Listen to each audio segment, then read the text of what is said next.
Olá, como vai? Está no ar mais uma edição do Conexão Unipam. Confira só o que preparamos para você.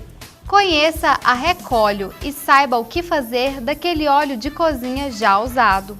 Nossos professores dos cursos de veterinária e zootecnia falam sobre a doença do mormo. E na Dica Cultural, a participação da professora Luciana França. E o quadro Comportamento está de volta, com o professor Henrique Miranda. E veja como foi a aula inaugural do projeto Unipam Sênior. Tudo isso você confere daqui a pouco no Conexão Unipam. Fique ligado, voltamos em 30 segundos.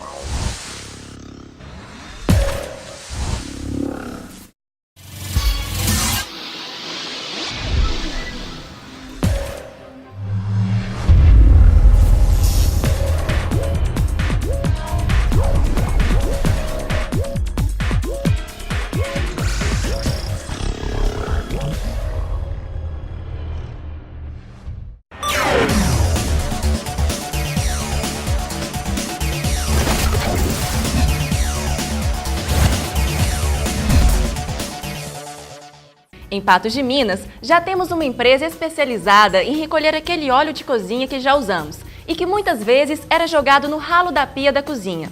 Agora, com a Recóleo, esse material já tem destino certo, a reciclagem. E para completar, essa é uma ação de proteção à natureza. O vilão das dietas é também vilão da natureza. Muito utilizado pelas donas de casa, o óleo de cozinha, quando não descartado da forma correta, causa sérios prejuízos.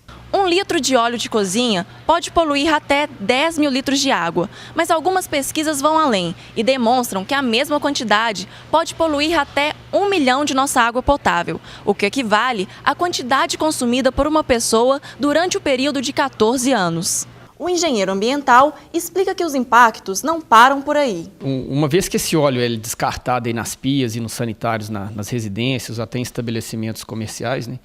Esse óleo, passando ou não, né, por estações de tratamento de esgoto, ele acaba chegando aí nos córregos, né, nos rios, nos cursos hídricos em geral, né?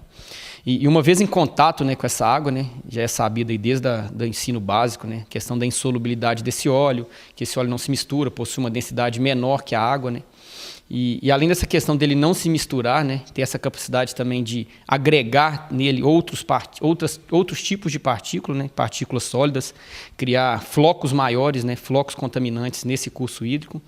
Ele também vai exigir ali, né, do ecossistema, né, uma quebra, né? Então, sim, a gente vai ter uma atividade de micro-organismos, né, que vão quebrar esse óleo. Então, sim, e essa quebra desse óleo, né, ela vai exigir um consumo muito maior de oxigênio. Então, sim, eu vou diminuir a quantidade de oxigênio disponível nesse curso hídrico.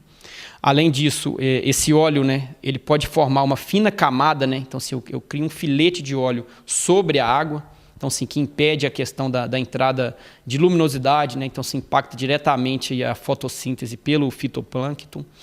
Então, enfim, isso é um dos problemas, né? Eu tenho, inclusive, o óleo, ao passar por esses cursos hídricos, né, e ir se depositando no leito, né, ele pode, às vezes, acarretar um problema até maior do que ele disperso na água, porque a sua degradação no solo, nos leitos, ela é muito mais lenta do que no contato com a água. O professor orienta o que devemos fazer com o óleo utilizado. O melhor conselho, né, é procurar, né, se na sua cidade, no seu município, né, se exista de fato, né, os postos de entrega voluntário, né. Então, assim, tem muitas organizações, sejam não governamentais, associações, empresas, né, que recebem esse óleo e vão dar um destino para eles, né, produção de ração animal, produção de sabão. Então, assim, evitar de fato que esse óleo vá para a natureza, assim, único e exclusivamente para o despejo, né, atingindo aí o solo e também os cursos d'água. Há cerca de 2 anos, em Patos de Minas, a Recóleo é uma empresa que dá um bom destino para todos os tipos de óleos vegetais. Bom, depois de trocado a bombona cheia pela vazia, esse óleo é transportado para o depósito. Lá ele sofre um processo físico para retirar a borra do óleo e separar a gordura, e depois um processo de decantação onde é retirado a água do óleo. Após esse beneficiamento, ele é transportado para o interior de São Paulo, onde é produzido biodiesel. Nos quase 60 pontos espalhados pela região, o óleo doado é trocado por materiais de limpeza e todos podem participar. Qualquer estabelecimento comercial ou residencial. No caso do estabelecimento residencial, basta entrar em contato pelo Disque Coleta, que é o 38219929, e os estabelecimentos comerciais, aqueles que ainda não receberam nossa visita, também podem entrar em contato pelo Disque Coleta. A gente tem como critério deixar os galões vazios já com os comerciantes, né? E trocá-los, já na troca fazer uma permuta por material de limpeza, uma forma de incentivo.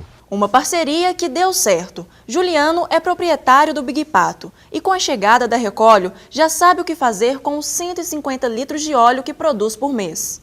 Olha, a parceria nossa foi firmada há uns 2 anos e a finalidade foi muito boa. Antes a gente tinha como propósito com relação ao descarte do óleo a confecção de sabão.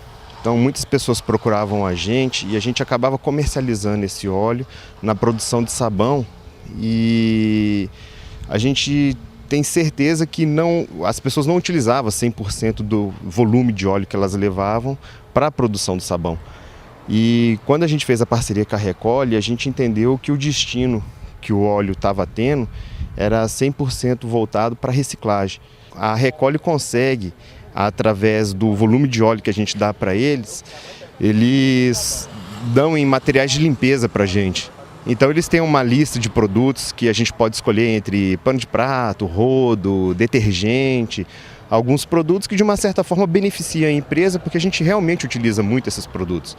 A empresa coleta mensalmente 5.000 litros de óleo, então faça a sua parte. Os benefícios são muitos e a natureza agradece.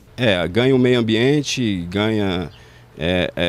gera renda, né? E uma vez que você não descarta esse óleo na rede de esgoto, você evita proliferação de baratas, ratos e assim por diante.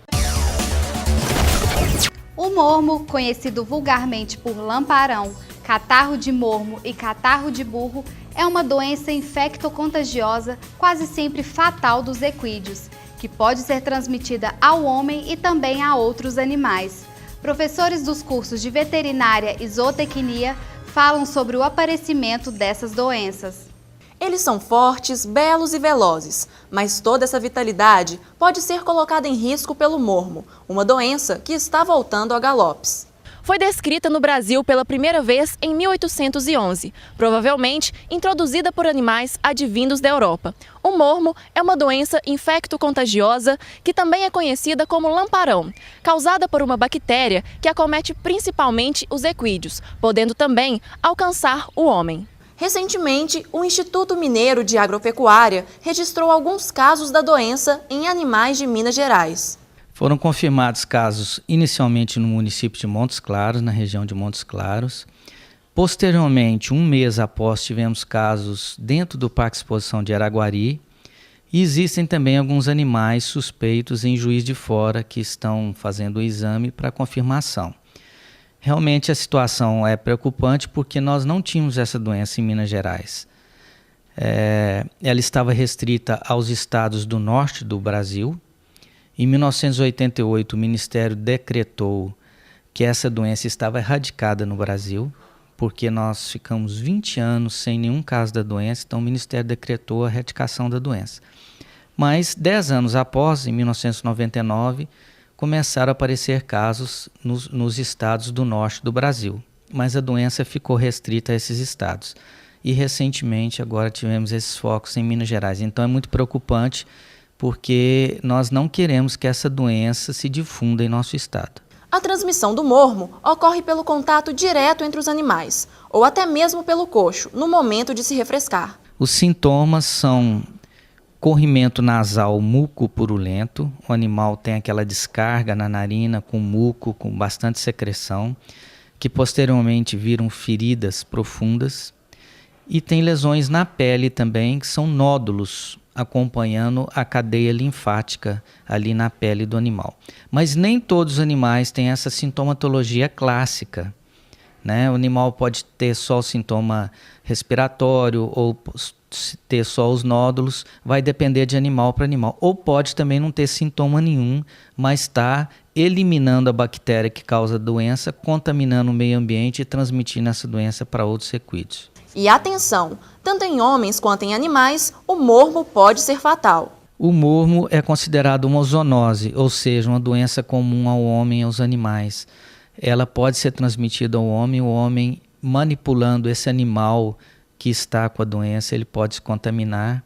Então, aquele proprietário que tem um animal que está com essa sintomatologia tem que tomar cuidado, não manipular esse animal, entrar em contato com o IMA para que a gente vá lá, faça o diagnóstico clínico e posteriormente o diagnóstico através do laboratório.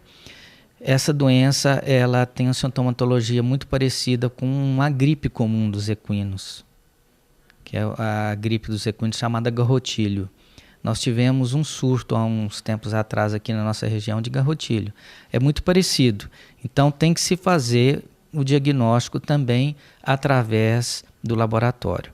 O professor Leonardo Avelar explica que a volta do mormo traz inúmeros prejuízos. Inclusive, em 2008, teve um caso de mormo no estado de São Paulo, nas vésperas de uma grande prova de salto, conhecida como a prova da Atinonassis, né? Que no ano seguinte, 2009, foi transferida para o estado do Rio de Janeiro, para evitar esse problema de mormo que teve, como é a participação de muitos atletas de outros países, onde essa doença já está erradicada, temendo a não participação desses conjuntos internacionais, mudou para o Rio de Janeiro a prova. E recentemente, em 2012, na cidade de Teresópolis, teve um caso de mormo. Então já está prejudicando as atividades equestres no nosso país e na nossa região. O momento é de prevenção. Em Patos de Minas, cavalgadas e eventos que tenham a participação de equinos estão suspensos. Então, fique ligado nas recomendações do IMA para que a doença não se espalhe. Esse programa de controle e erradicação prevê também a proibição das cavalgadas ou qualquer aglomeração de animais, porque é justamente nesse momento que os animais estão aglomerados que há o contágio da doença.